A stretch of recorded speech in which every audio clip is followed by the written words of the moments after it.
अभी से ही शुरू हो गया कि पेट्रोल बंद हो रहा है, आगे देखे अभी क्या बनता। पेट्रोल बस इसी तरह शार्ट मिल रहा है, कहीं से मिल रहा है कहीं से नहीं मिल रहा। रोज रोज का ये मसला जो है ना, ये जलीलो ख्वार करने वाली बात है। हमारी चौपड़ राज है भाई, यहाँ सब कुछ चलेगा, गवर्नमेंट तो है नहीं इधर।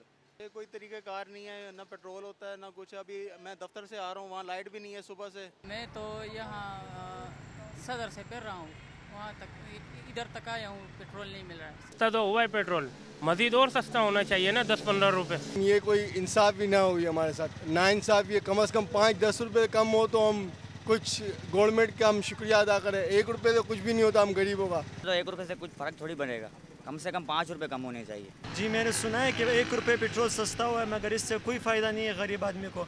कम से कम 10-5 रुपये जब सस्ता होगा तो गरीब आदमी इससे कुछ रोज़ी कमाएगा, मगर 1 रुपये से कोई फ़ायदा नहीं है, सिर्फ जो है ना आवाम को बेवकूफ़ बनाने के लिए बस। मैं चौथे पेट्रोल पंप पे आया तो कहीं से भी नहीं मिल रहा। भाई सुबह से हम लोग ख्वार जा रहे। ये चौथी पंप का मैं चक्कर लगा रहा हूँ कि ये बंद है।